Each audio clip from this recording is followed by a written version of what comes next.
Hello everybody and welcome back to the United Stand. Happy Monday, and we're starting off this Monday show with some wild headlines. As you know, this is a news show and we will follow the news, and I'm going to talk about whether I think these stories have any truth to them or not and if there's any substance to them. But Martin Odegaard apparently willing to say goodbye to Arsenal and has asked his agent to inquire about a Manchester United move.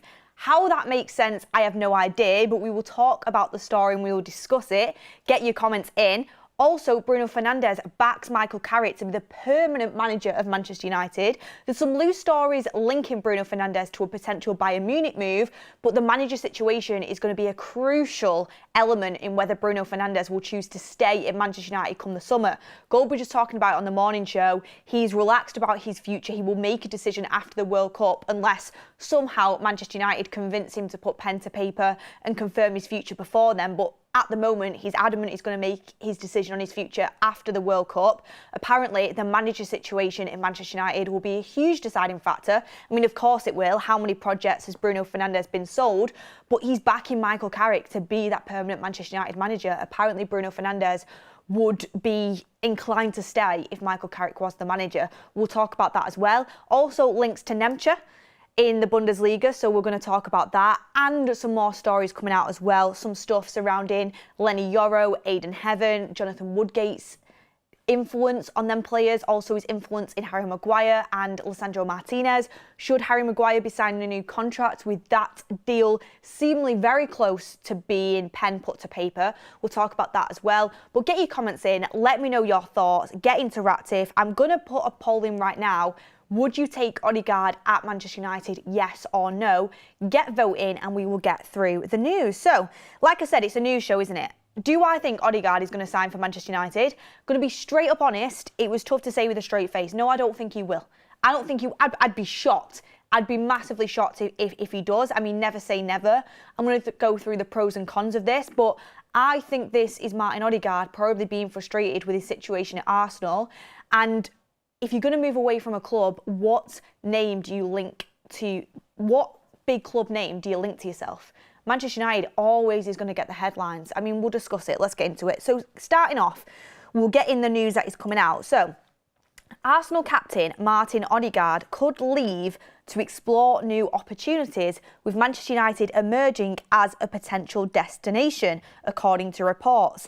Arsenal are in talks with their captain Odegaard about his role at the club. The player could leave to explore new opportunities, as Declan Rice is likely to be the new Arsenal captain next season. Top Skill Sports UK wrote, Martin Odegaard has instructed his agent to open talks with Manchester United over a potential summer transfer. The Norwegian captain feels deeply underappreciated by Arsenal, by both the board and the coaching staff. So, to me, I mean, it's not exactly coming from Fabrizio Romano, David Ornstein, is it? So it's hard to really say whether this source really does have any substance behind it. It's come from two different outlets now that Martin Odegaard is considering his future at Manchester United. It might be a brief from somewhere, just to kind of put the cat amongst the pigeons and put it out there that Martin Odegaard is feeling underappreciated at Arsenal. And how would you feel if he did move to the likes of Manchester United? He spoke about how Bruno Fernandes is one of, you know, a player he looks up to before in previous interviews. It's an interesting topic of conversation. If it's solely down to football, would I want Martin Odegaard at Manchester United come the summer? No. If you would have asked me this a few years ago, I would have absolutely snapped your hand off. I think when Martin Odegaard is playing at his best, I know we like to banter Arsenal, right? And I know we like to banter the likes of Cecil from AFTV when he comes on the shows and say, Bruno Fernandes, Martin Odegaard. Like, we like to do that. It's what Manchester United fans do. And by the way, I think as a number 10, Bruno Fernandes is clear of Martin Odegaard. I think Bruno Fernandes is a better 10. I think he's a better player.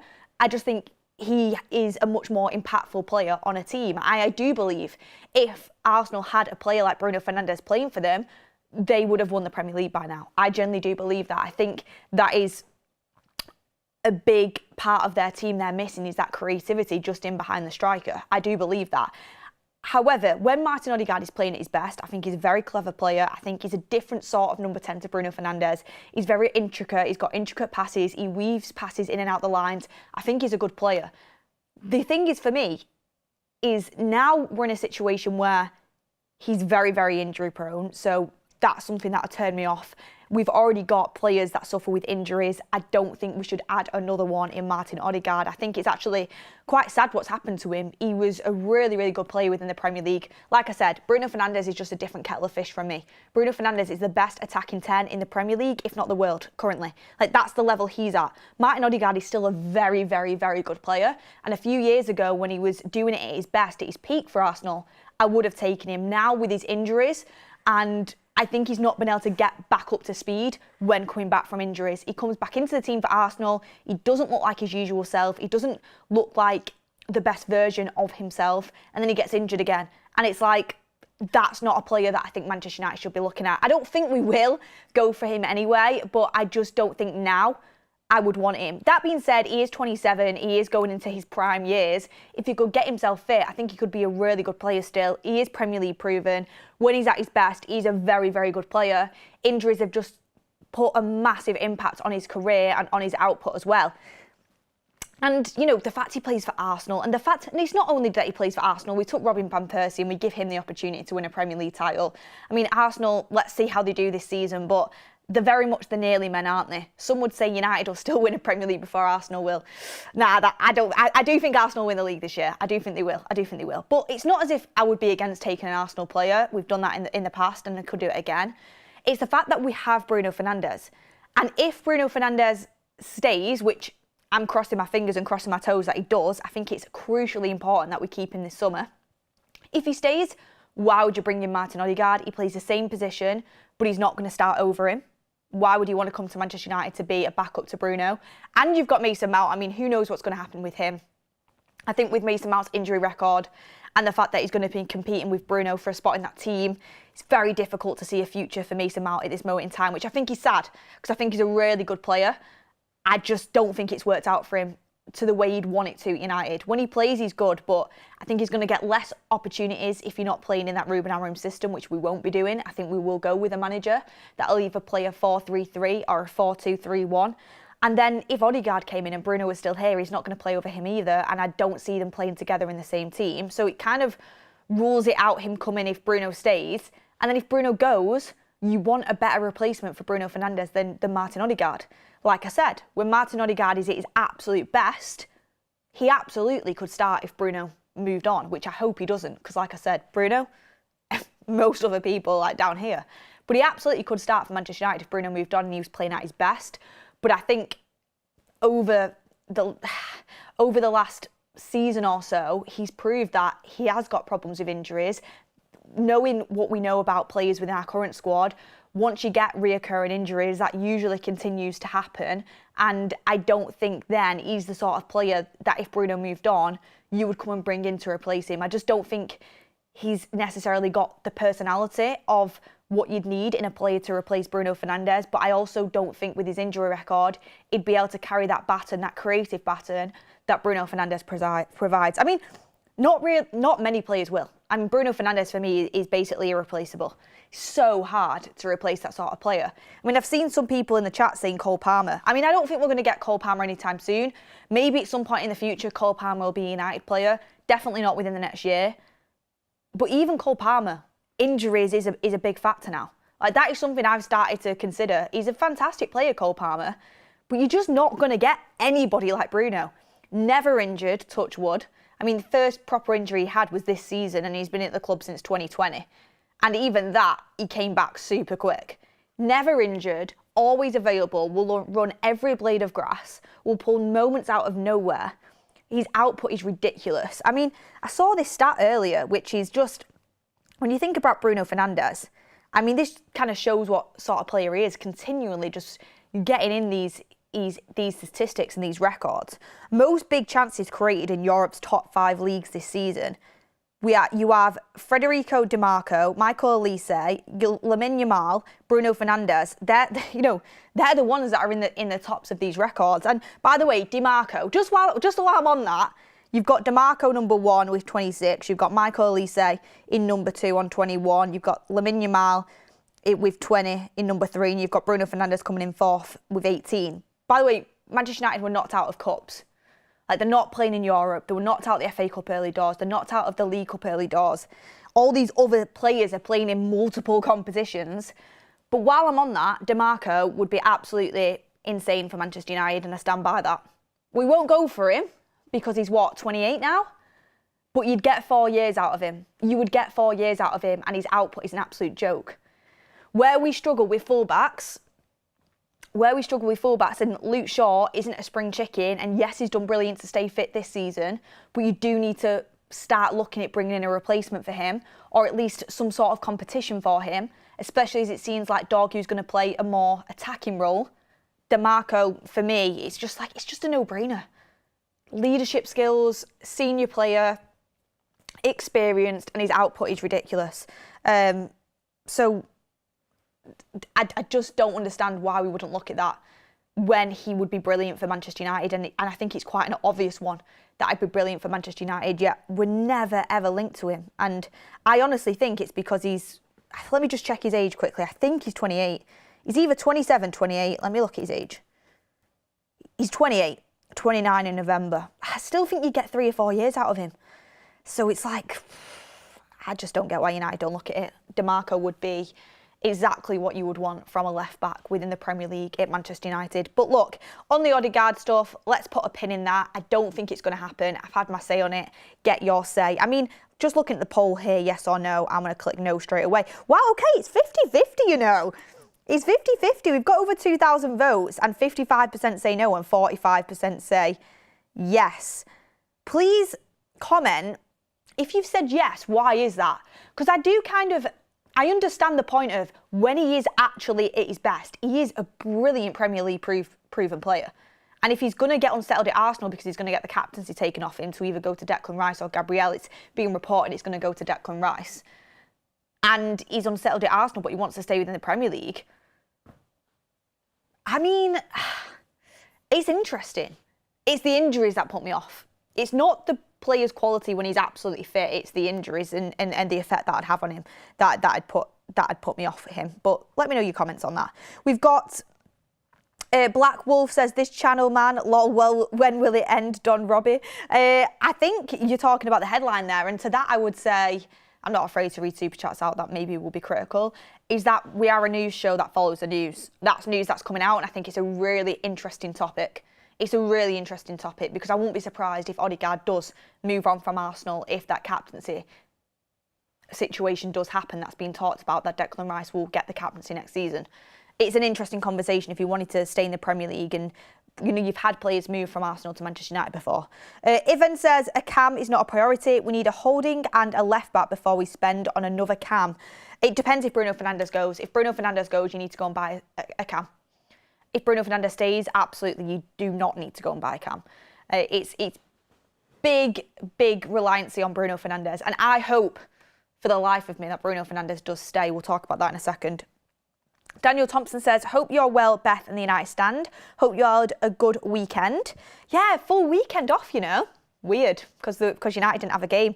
By the way, just on that, I've loved the FA Cup from when I was growing up. But it needs a little bit of oomph, doesn't it? It needs a little bit of something. I probably am less interested because Manchester United aren't in it anymore. But the FA Cup, I used to actually look forward to FA Cup weekends. I watched one game. I watched the Villa-Newcastle game. That was it all weekend, which I probably shouldn't admit because I watched so much football. I watched so much Premier League football. You know, I love watching the Champions League, even the Europa League. I watched that even when United aren't in it. FA Cup, it was hard to get me to watch a game this weekend. I had a lot of plans, to be fair, so I didn't have much time to just sit on the sofa and watch TV. But I wasn't thinking, oh, I need to go and get home to watch this game. Actually, no, I watched Liverpool as well. I watched Liverpool. But I was in and out of that Liverpool game. I wasn't, like, absolutely glued to the TV. But, yeah, it's an interesting one. It's an interesting one. But, look. Mystery says, I'd like Ødegaard to compliment Bruno. Hashu says, I'd say Ødegaard is a great signing. He'd be great with Bruno in the number 10 spot. I struggle to see you being able to play both Ødegaard and Bruno Fernandes together, really. Unless you had like an absolutely elite CDM, all guns blazing. But you're going to want to play Kobbie Mainoo. If Bruno stays, you're going to want to play Bruno. It leaves one midfield spot left, and you've got to have a defensive-minded midfielder in there. So it'd sort of be difficult to play Ødegaard in there with Bruno, especially when you've got Cunha as well. Like someone says, Cunha can also play number 10. And it's, if Bruno stayed, there'd be no point going getting Ødegaard. And I know a lot of people would like to see them play together, but there'd just be no point if Bruno did stay. But look, let's move on, because whilst we're talking about Bruno, I want to talk about some more news coming out about Bruno Fernandes, more about his future, because his future is up in the air. As much as I don't want to sort of face that, he hasn't made a decision on whether he'd stay at Manchester United or not yet. I think this is just my opinion. It's not from any source or anything like that. My opinion has always been that Bruno Fernandes will stay at Manchester United if we get Champions League football. I see Bruno as super hungry, super ambitious, and I still think in the back of his mind there will be that niggling feeling of what if? What if? I think it will deeply hurt him that he's not won anything major with Manchester United, considering if you look at Bruno Fernandes as a player, I mean, we've said it multiple times, he's a player that deserves to lift the Premier League. He's a player that should be competing for a Champions League medal. Like, he just is. That's the talent he possesses in that number 10 role. And I think it will hurt him that over the period he's been at United, he's won an FA Cup and a League Cup. And don't get me wrong, them two trophies were brilliant. They're two of my best favourite days as a United fan, because we've been lacking. And I was at Wembley for both of them trophy lifts. And that was just magical for me. So don't get me wrong, they're two brilliant trophies. But really, when you're a top level footballer, you look at the biggest prizes. And the biggest prizes are European trophies and the Premier League. And I think in the back of his mind, if we get Champions League football, even if there's a huge offer on the table from Saudi, he'll be thinking to himself, if United sort themselves out in the summer, it's always the what if, isn't it? Can I do it? I mean, what if United went on to do really well next season and I wasn't part of it? I think he'd stay if we got Champions League football. I think a player like him demands Champions League football. And I think if we get Champions League football, he will stay. And we obviously get a good manager in, and the manager situation is secure and it's obvious in which way we're building, because you've got to put a good project together. And I'm not talking a project, by the way. With Bruno Fernandes right now, if you look at his age, he's not wanting, a 5-year project. He's wanting top level players coming in this summer to compete next year. And there's no guarantees we'll compete for a Premier League or a Champions League next year. I'm not saying that. I don't think we actually physically can create the squad to do that within one summer. But he will be looking for Manchester United. If he's to sign on and stay and commit to Manchester United, he'll want a good project under a new manager, and he'll want top players coming in this summer to compete next year. Not, potential FC, now FC. Dimarco falls into that bracket, by the way. If we want to be now FC, Dimarco is the type of player that you go and get. And that's what United need to aim to be. That's what you need to aim to be. Like, there's so much talk about Diego Leon being really impressive in training. Ben Jacobs talks about on the shows all the time. Harry Armas is doing very well out on loan. I know he's got an injury, which I'm gutted for, but how good was he at Sheffield Wednesday? We've got promising young left-backs coming through the academy. Go and buy Dimarco. That's what we need now. Don't go and look at another 20-year-old. With the left-back situation, and that can transpire all over the pitch. Sesko is a young striker that, minutes to goal ratio, he's doing pretty well. Yes, he's rough around the edges. Yes, he's got stuff to improve. But if you're going to go and buy another striker, don't go and buy another 20-year-old. Buy someone with experience.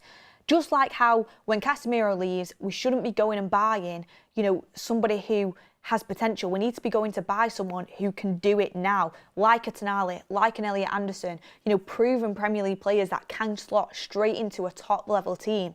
That's what Bruno Fernandes will be looking for. So Bruno Fernandes absolutely could stay in Manchester United. I don't think after the World Cup he's going to think, well, that's the World Cup done with, I can go to Saudi now, I can earn loads of money. He might decide to go there because United aren't ambitious.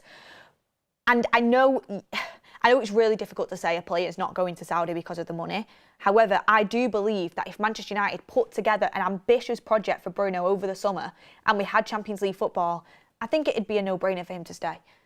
However, in his mind, we know how much he loves the club, we know how much he wants to win. However, there's two other scenarios, and that's that Manchester United don't put together that sort of proposal for Bruno, and he goes and looks at the likes of a Bayern Munich, who have been interested in him in the past, and he could go and win. He could go and win elite trophies at Bayern Munich straight away in the last stages of his career. Or he could go and take a huge, huge payday in Saudi. Both them options are probably going to be on the table for him in the summer. So it's stay at United, but United would have to put together a seriously ambitious project and show him that we want to win now, because Bruno's not got loads of years left at his best anyway. I know he's super fit physically and he looks after himself, but if you look at, let me just get up Bruno Fernandes' age here. And Modric went on until he was what? I mean, Modric is an example that you can keep playing and playing and playing if you look after yourself, but he's a different type of midfielder to Bruno Fernandes. Plus he's playing in La Liga, which is, it's not got the same physicality and intensity as Manchester United. But Bruno's 31. He probably has, 5 years at the top level, 4 years at the top level left. Probably 4, really. Knowing his physicality. And 35, I think he's absolutely still going to be competing. But that's when you start to tail off, isn't it, as a football player? You know, he's going to want to know that he can win very, very soon. So the options are stay at United and hope that we can put a team together to start competing seriously next season in the Champions League and in the Premier League. But that will take a lot of money from Manchester United and a lot of ambition. Also, you know, put together a new manager. Bayern Munich are sniffing around. You can go and win straight away in Europe. You know, very good trophies that have a lot of esteem surrounding them. And, you know, that's what Harry Kane went and did from Spurs, and you know he's going to come back with trophies now. No one can kind of beat him with that stick, and as a player you want to go and win trophies, or he could go and take huge life-changing generational wealth in Saudi. They're these options really. But in terms of the news that came out around this is what came out around Bruno Fernandes, and it was Bruno Fernandes has reportedly told the board he'll leave if Carrick goes. Bayern Munich with Vincent Kompany are keen and monitoring. Look, I don't think Bruno was turned around. Again, the report is not tier 1 Fabrizio Romano, David Ornstein level reporting. However, I know for a fact that Bruno Fernandes has been linked to Bayern Munich multiple times, and Bayern were very strongly in for it at one point, and Bruno Fernandes chose to commit to Manchester United. Like, he did. And Bruno Fernandes could have gone to Bayern Munich and won trophies the way Harry Kane's done. He's committed to United. He wanted to stay at United and win trophies. He loves the club. And I'm not saying, oh, poor Bruno. He's on very good money. And United, you know, it's an absolute privilege to put that shirt on and wear that badge. You know, it absolutely is. But the club hasn't matched Bruno's ambitions over the last years that he's been at the club.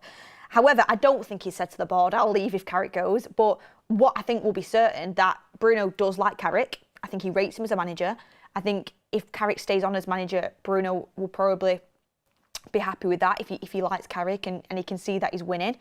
And I think the main thing to take out of it is Bruno wants a manager to be put in place that can be part of a project that everyone can kind of see, this is going to be my manager and this is where we're going.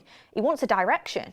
He doesn't want to go into the World Cup not knowing who the manager's going to be when he returns. He probably just wants some direction from the hierarchy, which is completely understandable, but I definitely don't believe he's gone to Sir Jim and said, look, if you get rid of Carrick, I'm off. I don't think he's done that. But look, keep getting your chats in and keep voting on that poll, by the way. 54% no, 46% yes for Odegaard. A lot closer than I initially thought it would be. Keep getting your comments in as well. Would love to read a few of your comments out. Loopy says, I do think he stays if Carrick stays. It'll be a big part of his decision. And like I said, I think if Carrick does get the full-time job, I think that's something Bruno would be happy with. I think that's something that he would see as something that he'd be comfortable with moving forward. It'll be interesting though. Flash says, we need a left back, a left wing, 2 to 3 centre mids and DMs depending on if we keep Ugarte. I think Ugarte will go in the summer. I think Ugarte will go. I think we need 2 or 3 midfielders. We do need a left back and a right back, and we could do with a left winger, yeah, as well. It's funny, isn't it? It's funny how every summer you're like, we need 5 more starting players, but United actually do. Thinking about it though, when it comes to the right back and the left back, and I know Gobi's touched on this a little bit this morning, but that United stand graphic that our graphic designer did of the best signings post Fergie XI, and Wan-Bissaka was in at right back and Luke Shaw was in at left back. And don't get me wrong, Roberto Carlos on his day, fantastic. He had that insane season, didn't he, under Ten Hag? And Luke Shaw can be a fantastic left back. This season, the way he stayed fit has been, I mean, thank God. Really, thank God. But the fact that Wan-Bissaka and Luke Shaw are really the only contenders to be the top fullback since Fergie. We're talking since 2013. We're in 2026. It's crazy. It's crazy, isn't it?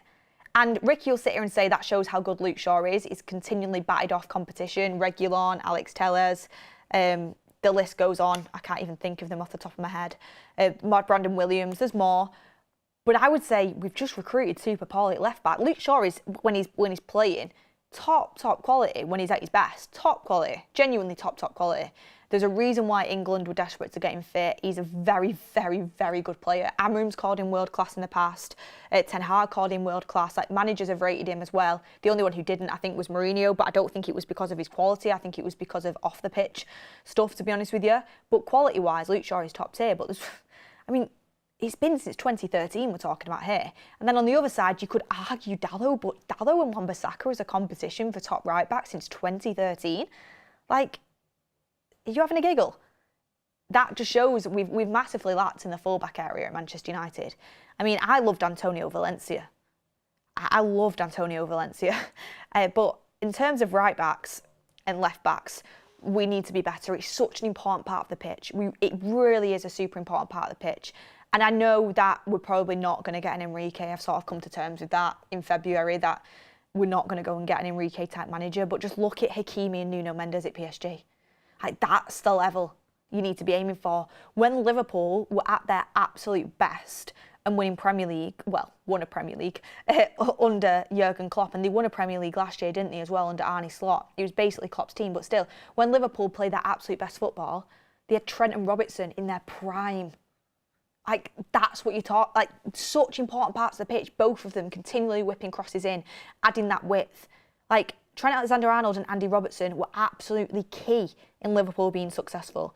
Like, fullbacks are massive. They're huge, especially, you know, in certain setups. And I think we haven't had enough in that area for a very, very long time. And it's something we need to address this summer. We have to go and buy fullbacks.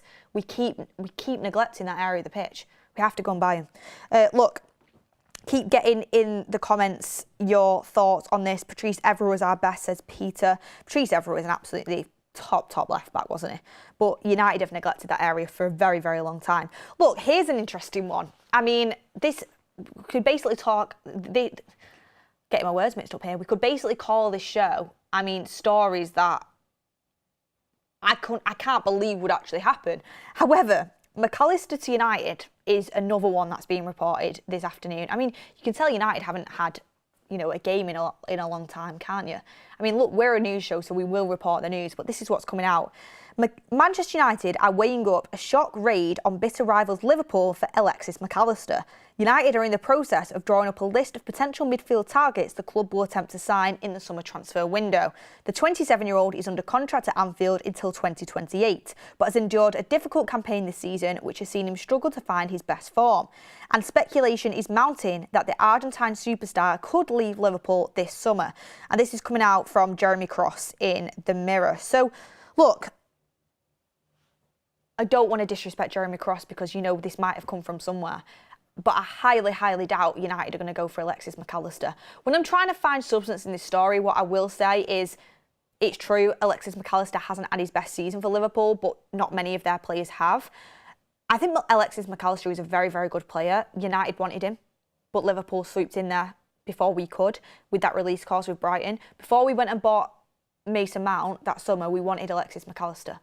But Liverpool just triggered it immediately. They got that deal done. They were hot on the heels. They were quick. Liverpool were very smooth in that deal. But he was absolutely a prime target for us going into that summer window when we went and bought Mason Mount and they bought Alexis McAllister. So we have been linked to him before. He is a very good Premier League proven player. Last season for Liverpool, he was fantastic. This season, he's not been as good, but not many of their players have in that team. However, I just don't see, again, McAllister coming to United. And again, he's another one who suffers with a few injuries, which would put me off slightly. Do you know what it is? And I was talking about this with our producer before I went live today. Somewhere within Manchester United, his name's probably been mentioned like once or twice. And suddenly that turns into a news story because United every single day will be talking about different players and different targets they could look at in the summer. Alexis McAllister's probably been mentioned like once or twice. And somebody somewhere has leaked it and made a story out of it. But it's very highly unlikely that Alexis McAllister would make his way into a top target for Manchester United come the summer. And it's the same with, a few other players we've been linked to. Another player we've been linked to is Felix Nmecha, linked to Manchester United. Look, apparently Manchester United are among the clubs monitoring Felix Nmecha, and we have been linked to this player before. Monitoring FC is what I would say again. Look, athletic, versatile midfielder, Bundesliga development, and I think a lot of players that are coming from the Bundesliga now are adapting to the Premier League pretty well with its intensity and its speed. He could fit into the system that Manchester United play, but I don't think it's an obvious upgrade on anything we've really got, and it's not a player that I would be screaming to go into Manchester United's midfield. So, look, it's a monitoring FC situation again. I thought I'd bring it into the show because it is something I saw when I was looking for news and going through Manchester United news, but I don't think Felix Nmecha is going to be a top target for Manchester United come the summer. I mean, would you want him? Get in the comments down below whether you would want him at Manchester United. He's 25 years old, by the way. He's definitely got a lot of physicality on his side. He's an interesting player, but I don't think he's someone that I jumped to the top of my list, to be honest with you. You have Lance saying, Mark wants the coach before the coach. De Zerbi has to be the guy. He's a very tactical in-game coach. He beats teams with having a player sent off. Yeah, I don't agree with the coach before the coach. Why would we get the coach before the coach? Let's go and get the coach. Let's go and get a coach that's going to take us to the top now.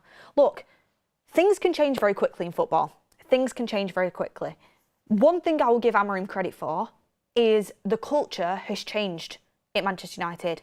We got rid of egos from the dressing room. We got rid of players we needed to get rid of, the likes of the Onana, the likes of the Garnachos. We've moved players on that weren't of the quality, the likes of the Rasmus Højlund, who is maybe Rasmus Højlund would have done well if he was in the situation that he was in now, but we've moved him on. We've moved on the likes of the Rashfords, who I think obviously he's a quality player, but it just wasn't the right environment for him anymore. And when you're in the same environment for too long and it doesn't work out, sometimes you need a change. And I think Man United needed to move on. I think he needed to move on. So he's moved away from the dressing room. And you've got a culture of players that are playing for each other. There's a massive camaraderie. There's a huge team spirit. I think the dressing room is very, very healthy. That's one thing I would give Amorim credit for. I mean, he could barely win a game of football to save his life, but he changed the foundations of the dressing room and he changed the culture behind the scenes at Manchester United.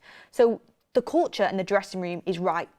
Currently, it is right. It doesn't need, a mass, change of culture in the dressing room. The dressing room culture has been changed by Ruben Amorim in his tenure, and I believe that.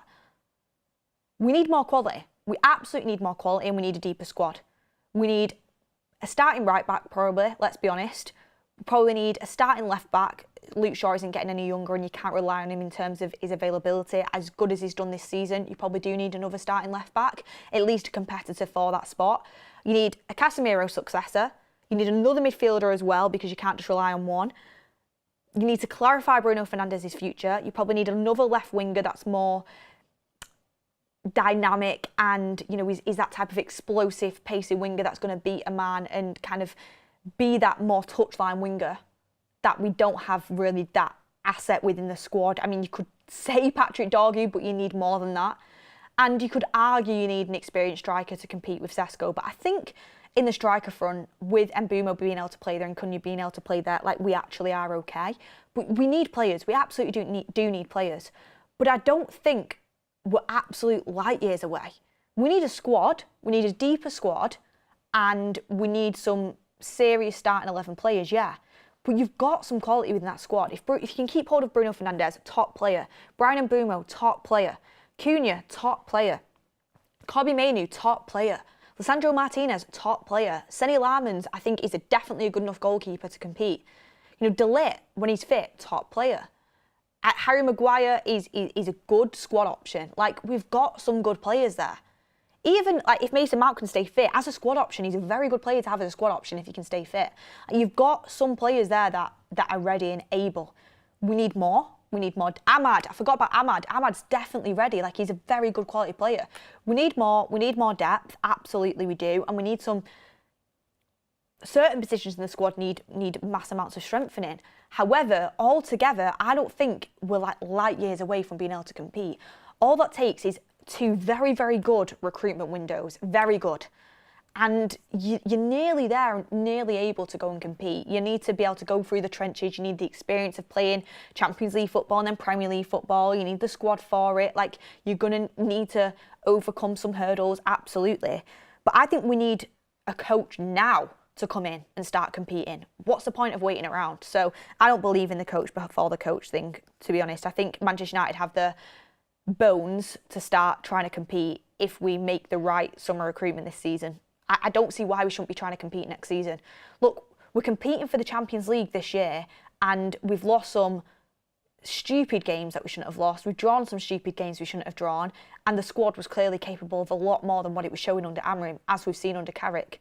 You know, some more seriously good signings. If you bring in a Tonali and Anderson, a seriously good right back, a seriously good left back, you're already like looking way better, because certain other players then drop into squad options, which then makes your squad better.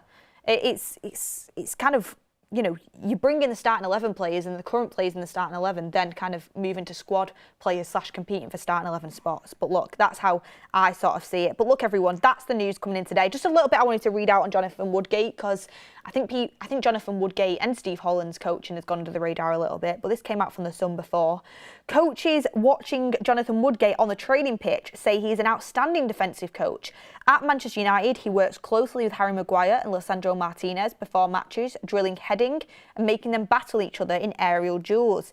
People have observed Woodgate working on the training pitch, say his defensive coaching is top class. At Manchester United, he regularly pulls Harry Maguire and Lisandro Martinez aside during warm-ups. He also puts Maguire and Martinez through physical contests.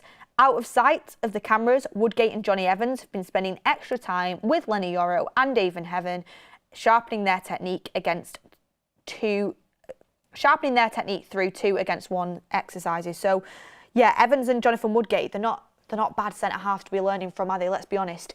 Johnny Evans is a top pro who has been brilliant for Manchester United in 2 different stints, and Jonathan Woodgate's a serious defender, vocal, serious defender, you know, played at the likes of Real Madrid.